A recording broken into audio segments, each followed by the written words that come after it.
तृप्त की पहचान, इस पर बातें हो रही हैं। और जो पैराग्राफ अंत में हुआ था कल, उसको पढ़ के आगे बढ़ते हैं कि सद्गुरु कहते हैं कि जग को देखकर नचा, यही मेरी बात। आज हम सद्गुरु की बात करें, क्योंकि यहां पर वो अर्चावतार लेकर बैठे हैं। सद्गुरु कह रहे हैं कि मेरी एक बात और मान लो कि जग को देखकर नचाना, जिस योग्य पात्र हो उसे वैसी ही परमात्मा की सेवा देकर उसे किसी भी प्रकार परमात्मा की सेवा में लगा देना। कोई भी प्राणी परमात्मा की सेवा से वंचित न रह जाए। हम संसार के छोटे छोटे कार्यों को करते हुए भी भगवान के निमित्त कृपा के पात्र हो जाते हैं। इस प्रकार हमारा जीवन सद्गुरु की बात कहने वाला बन जाएगा। बात तो शब्दों से की जाती है, किंतु शब्दों से कौन प्रभावित होगा जब तक हमारे आचरण में सद्गुरु का भाव ना उतर जाए। इसलिए भाव को हमें अपना स्वभाव बनाना है। और इसमें यही समझने का प्रयास किया गया था, जो गुरुदेव की वाणी के अंश चल रहे हैं इस प्रवचन में, कि आनंद ही आनंद यही मेरी बात, निज रूप में समा यही मेरी बात, हृदय कमल खिला यही मेरी बात, और अब जग को देखकर नचा यही मेरी बात।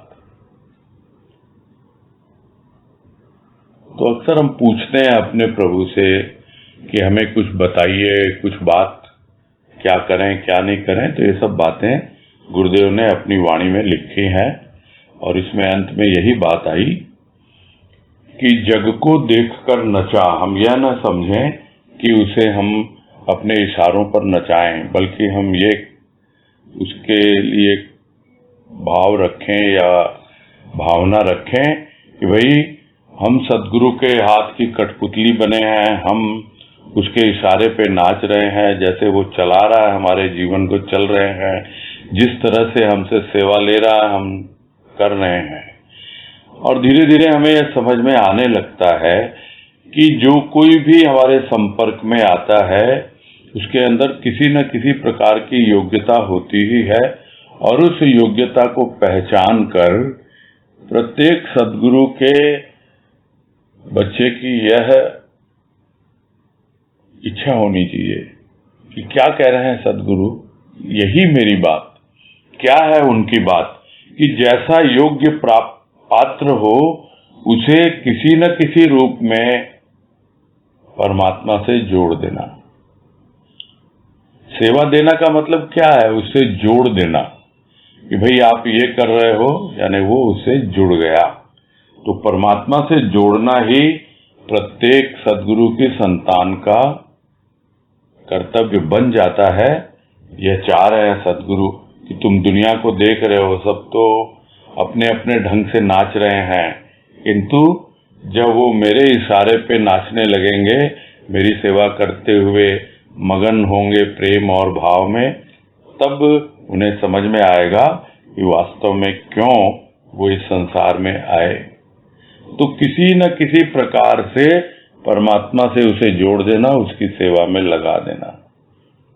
कोई भी प्राणी परमात्मा की सेवा से वंचित न रह जाए, इस भाव के साथ हम सबसे मिलें और आपस में प्रेम और भाव का आदान प्रदान करें, और जो भी जिसके भीतर थोड़ी सी भी जो योग्यता है, क्वालिटी है, उसे प्रकट करके, उसे उभार कर, उसी के अनुसार उसे प्रभु की सेवा में लगाएं।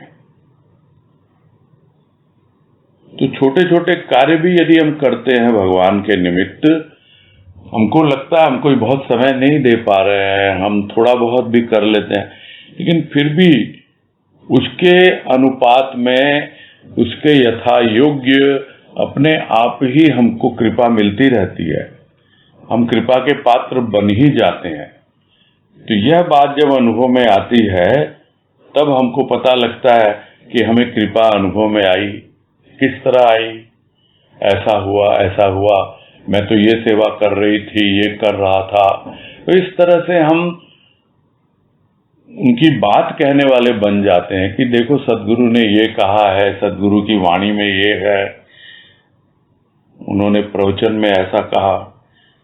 तो इस प्रकार जो हमारा जीवन है वो सदगुरु की चर्चा में, सदगुरु की बातों में, उसकी वाणी में अपने आप ही व्यतीत होने लगता है। तो बात वैसे कहने को तो मुख से कही जाती है, शब्दों में कही जाती है, किंतु जब तक उन शब्दों के पीछे भाव न हो, और वो भाव आएगा कहां से? जो हमने अनुभव किया है वो हमारे आचरण में उतरे, तब जाकर जो कुछ भी हम कहेंगे, जो कुछ भी हम सामने वाले के साथ इंटरेक्ट करेंगे, यानी वार्तालाप करेंगे, उसकी बात सुनेंगे, अपनी बात कहेंगे, तो उसका प्रभाव अवश्य ही पड़ता है। इसलिए कहा जा रहा है क्योंकि हम में से प्रत्येक भक्त ने उसकी संतान ने अनुभव किया है कि हम सोच ही नहीं सकते। हम तो अपना अनुभव व्यक्त कर रहे हैं कि हमें ऐसा लगा, और उसका प्रभाव जिसके भीतर है, और उसके भीतर जो भी उसकी क्वालिटी है वो उभर के सामने आने लगती है। और इस तरह जब हमारे आचरण में सद्गुरु का भाव उतरने लगता है तो धीरे धीरे हम भाव में जीने लगते हैं, और भाव ही हमारा स्वभाव बन जाता है।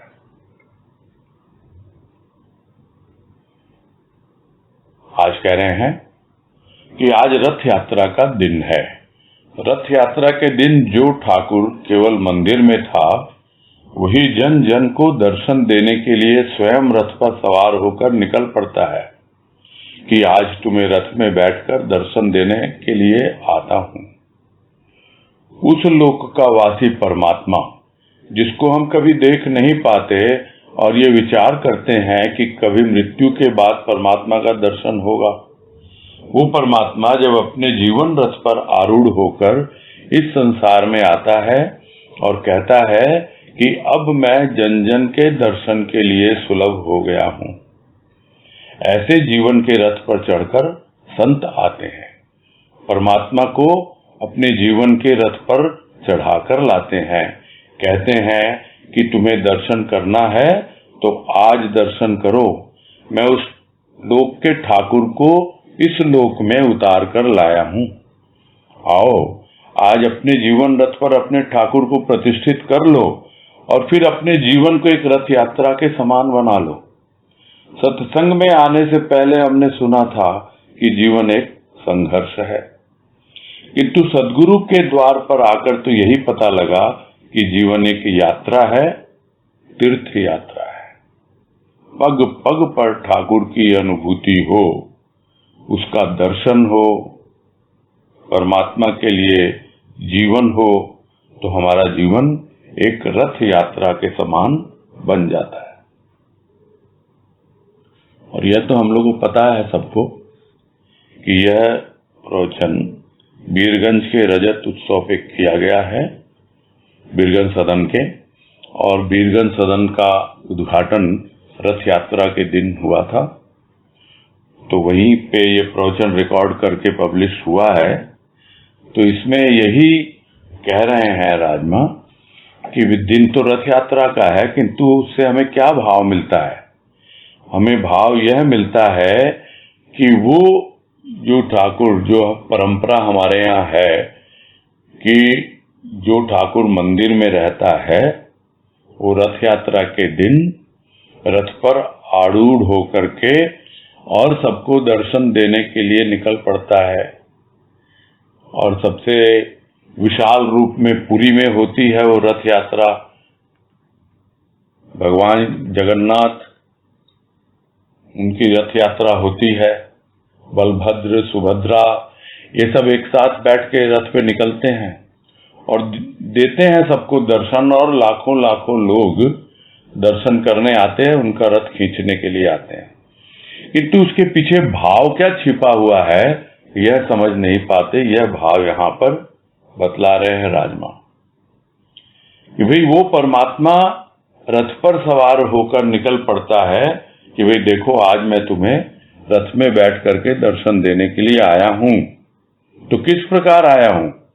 वो जो उस लोक का वासी है परमात्मा, जिसको हम समझते हैं पता नहीं कौन से लोक में रहता है वो, अभी शरीर जब नहीं रहेगा, जब हम मृत्यु को प्राप्त होंगे तो शायद हो सकता है हमें उसके दर्शन हो मृत्यु के बाद। किंतु क्या जीते जी हम उसका दर्शन कर सकते हैं? किंतु जब वही परमात्मा अपने जीवन के रथ पर आरूढ़ होकर के संसार में आता है और यह कहता है कि अब मैं जन जन के लिए दर्शन के लिए सुलभ हो गया हूं, इसका मतलब क्या है कि वो परमात्मा जो संत बनकर आता है और अपने जीवन रथ पर आरूढ़ होकर के, यानी संतों को वो परमात्मा एक रथ की तरह, उनका जीवन एक रथ की तरह बन जाता है और उस रथ पे आरूढ़ होकर के वो अपना जीवन यापन करता है परमात्मा संतों के रथ पर। वो रथ यात्रा तो एक दिन को होती है वर्ष में, किंतु यह जो रथ यात्रा है, यह रथ यात्रा संत जो करते हैं वो आजीवन, जब तक संत विद्यमान हैं, परमात्मा उनके लिए एक ऐसा सुगम, क्या कहा जाए, माध्यम बन जाता है। परमात्मा को क्या चाहिए? कोई एक ऐसा व्यक्ति चाहिए जिसके ऊपर वो आरूढ़ होकर लोगों को दिखा सके कि देखो मैं आया हूं और जन जन के लिए दर्शन को पूरी तरह सुलभ कर रहा हूं। हमने परमात्मा को नहीं देखा है, किंतु जब संत को देखते हैं, उसके जीवन को देखते हैं, तो ऐसा लगता है ऐसे जीवन के रथ पर चढ़कर ही तो संत आए हैं और परमात्मा को अपने जीवन के रथ पर चढ़ाकर लाए हैं। और यही कहते हैं तुम्हें दर्शन करना है तो कर लो तुम दर्शन। मैं आ गया हूं इस लोक में, उस लोक के ठाकुर को उतार करके इस लोक में लेके आया हूं, यह संत बतलाते हैं। जिस भगवान को तुम समझते हो कहां पर कौन से लोक में रहता है, उस लोक का पता भी नहीं। कोई स्वर्ग लोक कहता है और कोई गोलोक कहता है, कोई साकेत लोक कहता है, कुछ न कुछ नाम दे रखे हैं सबने, जहां कहीं भी रहता हो।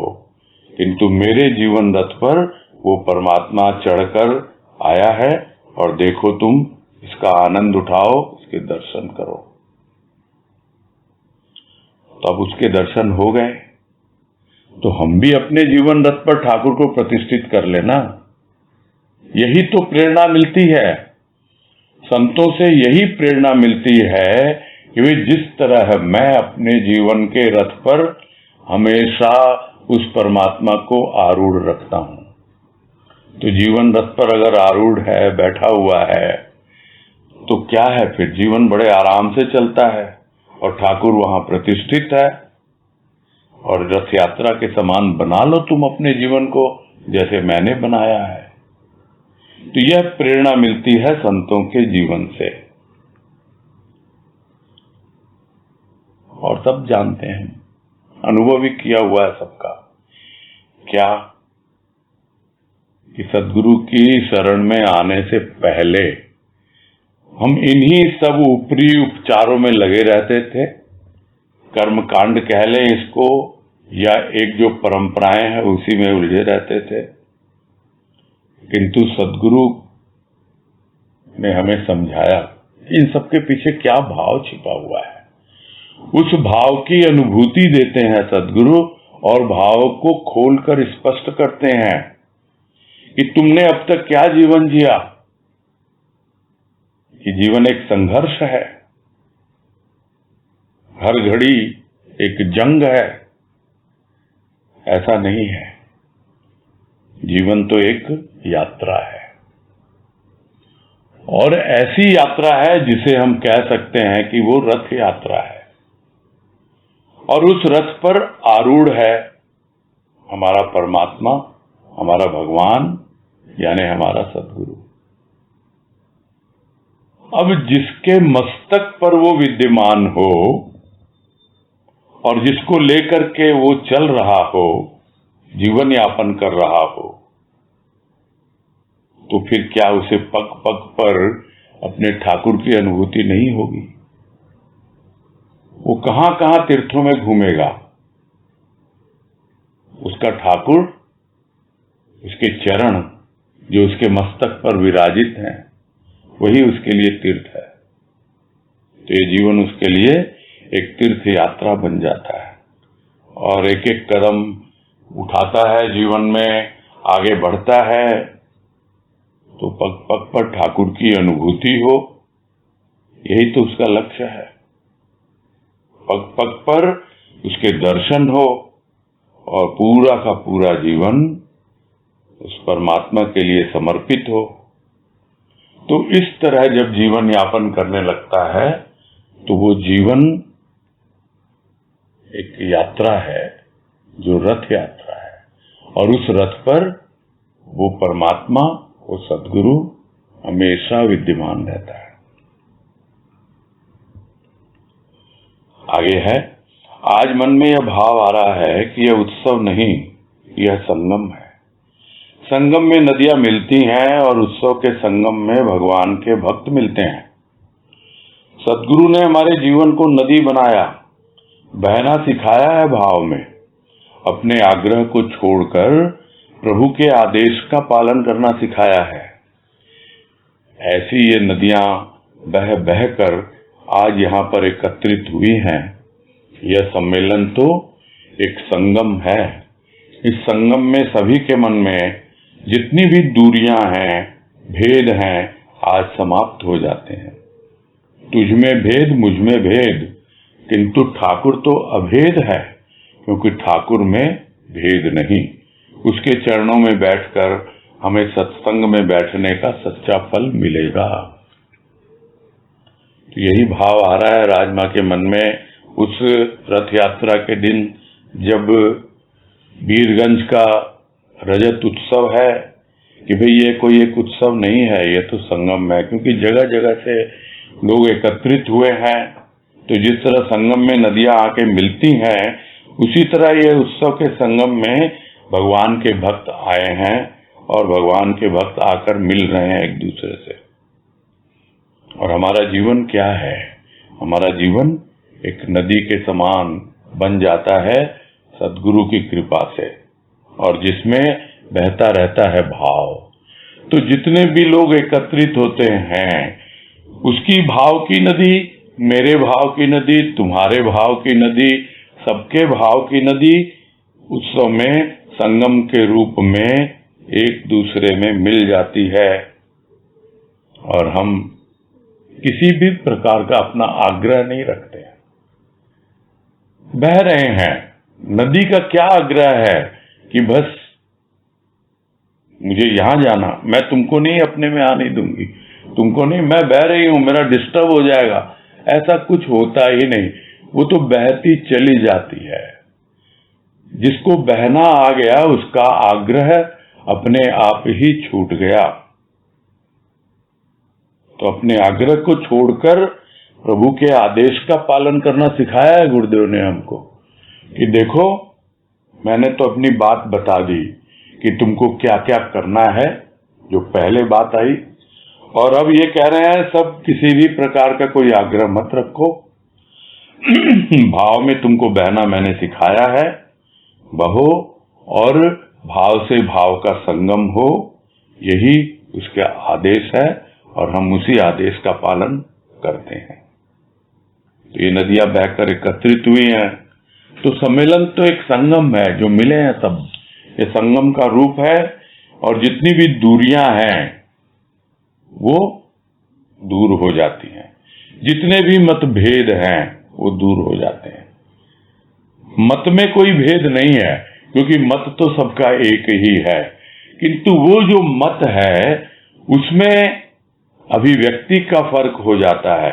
भाव तो सब में ही है, वही तो हमारा मत है कि हमें कुछ और की बात ही नहीं करनी, सिर्फ भाव की बात करनी। और उस भाव में जब अभिव्यक्ति कुछ अलग होती है, किसी की अलग होती है, तभी तो लगता है कि तुझ में भेद है, मुझ में भेद है। किंतु वो ठाकुर जो स्वयं भाव रूप है, उसमें तो कोई भेद है ही नहीं, वो तो अभेद है। वो तो सबके भेद दूर करता है, यानी आपस में मिलाता है। और फिर क्या करता है? भेद बतलाता है, यानी रहस्य बतलाता है कि देखो तुम्हारे ही भीतर है वो भाव। मैंने कुछ नहीं किया, मैंने तो बस वाणी के वाण चलाए और तुम्हारे भीतर की भूमि से फूटकर वो भाव का जल प्रकट हुआ है। ये कोई ऊपर से थोपा हुआ नहीं है, ये तुम्हारे भीतर ही था। तुम इससे परिचित नहीं थे, जानते नहीं थे। तब लगता है कि ये भाव है किसका? ठाकुर का ही तो भाव है, उसमें कोई भेद है कहां? जो भेद दृष्टि दिखती है वो भिन्नता के कारण दिखती है कि वो भिन्न है, वो भिन्न है, वो अलग अलग है। तो यह भिन्नता जो है, इसके कारण ही भेद दृष्टि बनी रहती है।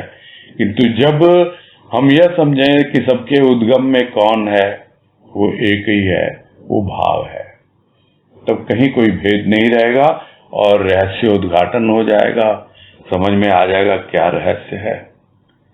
तो हम उसके चरणों में बैठें और चरणों में बैठकर हमें सत्संग में बैठने का सच्चा फल मिलता है, आनंद मिलता है। ये कोई बाद में मिलने वाला फल नहीं है। एक बहुत विचित्र बात है, ये प्रेम, ये भाव, ये कोई इमीडिएट मालूम पड़ता है। ये नहीं कि अभी करेंगे तो उसका 10 दिन बाद या 1 साल बाद कुछ फल मालूम पड़ता है। जब हम प्रेम में होते हैं, उस प्रेम की अनुभूति हमें तुरंत मालूम पड़ती है, वही उसका फल है। भाव में होते हैं, उस वक्त अनुभव में आता है, उसका फल समझ में आ जाता है। यह फल कोई ऐसा नहीं है कि बाद में मिलने वाला है। हमें प्रतीक्षा करनी ही नहीं पड़ती, हमारा ध्यान फल पर जाता ही नहीं, क्योंकि फल को तो हम अनुभव कर ही रहे हैं, उसका स्वाद तो हम ले ही रहे हैं। तो सत्संग में बैठने से ही सच्चा फल मिलता है उसका। आगे है, आज इस उत्सव को, उस उत्सव की तुमको बधाई, हमको बधाई, और जो भी प्राणी आज के इस उत्सव में शामिल हुआ है, उन सबके लिए हम सद्गुरु से यही प्रार्थना करेंगे, सर्वे भवन्तु सुखिनः। सभी प्राणी सुखी हों, सभी प्राणी मल से रहित हों, एवं सभी प्राणियों के मन में तुम्हारे भाव की गंगा लहलाए और यह बताए कि धरती पर गंगा को उतारने वाला शिव था, तो भाव की गंगा को उतारने वाला तू तेरस वाला है, बाबा है। सद्गुरु की भाव की गंगा जब हमारे हृदय पर लहलाएगी, तभी हम अपने जीवन में सच्ची शांति और आनंद प्राप्त करेंगे। अज्ञानी प्राणियों के भीतर भाव जगा रही है सद्गुरु की भावना, क्योंकि यही उनकी शक्ति है। हमें भी सद्गुरु की चर्चा करते हुए अपने जीवन को भाव के रंग में रंग लेना है, तभी हमारा उत्सव मनाना सार्थक होगा। और इसमें अंतिम पैराग्राफ में यही कह रहे हैं कि भाई उत्सव का समय है और स्वाभाविक है, बधाई भी दी जाती है, और उत्सव मनाना सार्थक हो हमारा, उसके लिए क्या हमें करना चाहिए ताकि अगला उत्सव आए 1 साल बाद, उस बीच हमारा जीवन कैसा व्यतीत हो। तो जो भी प्राणी उत्सव में शामिल हुआ है, तो सर्वप्रथम तो सबको बधाई है। और इतना ही नहीं है, सद्गुरु से यही प्रार्थना है कि सर्वे भवन्तु सुखिनः, यानी सब प्राणी सुखी हों। तो सुख कैसे मिलता है? एक सुख मिलता है बाहर का, जिसको कहते हैं साधारण भाषा में सबसे बड़ा सुख निरोगी काया, यानी काया को कोई रोग नहीं है, तो बहुत सुख मिलता है। क्योंकि सुख की अनुभूति स्थूल से ही प्रारंभ होती है, किंतु इतना जो वातावरण होता है या जो आजकल लाइफ स्टाइल है, उसमें 100% निरोगी होना बड़ा कठिन कार्य हो जाता है। कुछ न कुछ कम या ज्यादा किसी न किसी रूप में कोई न कोई शरीर में व्याधि लगी रहती है, और जैसे जैसे उम्र बढ़ती जाती है तो वो अपने प्राकृतिक रूप में भी कुछ व्याधियां घेर लेती हैं। तो वो कोई सुख का रूप नहीं है। सुख का वास्तविक रूप तो प्रसन्नता है, जो पहले भी बात आई कि वो प्रसन्नता वो मिलती है हमें, एक क्षण को मिलती है जब वो भाव हमें स्पर्श करता है, बड़ी खुशी मिलती है हमको अंदर से। किंतु उसका जब हमें संतोष होना शुरू होगा, तो जो उदाहरण भी आया था कि प्रसन्नता एक क्षण को आती है, थोड़ी देर के लिए आती है, और लेकिन जब हम उसको काम में लेते हैं, यानी जिस माध्यम से हमें प्रसन्नता मिली है, तब हम एकदम संतुष्ट होते हैं। वो जो उदाहरण आया कि ऑनलाइन हमने कुछ जूता मंगवाया, देख के बड़ी खुशी हुई, जैसा सोचा वैसा ही है, और उसके बाद जब हम उसको पहनने लगते हैं तो और अच्छा लगता है, संतुष्टि होती है कि हाँ भाई, तो खुशी तो एक बार हुई देखने मात्र से, थोड़ी देर के लिए, किंतु जब हम उसको काम में लेते हैं तब संतोष होता है, यानी वो प्रसन्नता हमारी संतोष में बदल जाती है, तब जाकर हम सुखी होते हैं। यह जो सुख है यह संतोष है, भीतर का है, कि भाई शरीर कैसा भी है, कम है ज्यादा है बाहर से, किंतु भीतर में हम बहुत सुखी हैं, हमारा मन हमेशा उसके भाव में ही रमा रहता है। और यही चाहते हैं कि सब सुखी हो, किसी भी प्रकार का कोई भी मन में मैल ना हो, और भाव की गंगा बहे भीतर।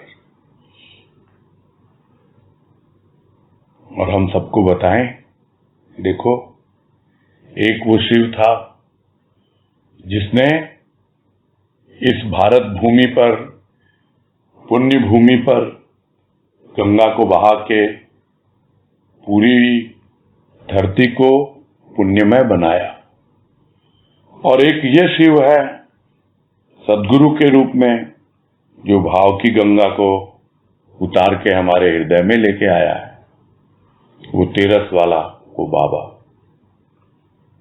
तो सद्गुरु की भाव की गंगा जब हमारे हृदय पर लहराएगी, तभी हम अपने जीवन में सच्ची शांति और आनंद प्राप्त करेंगे।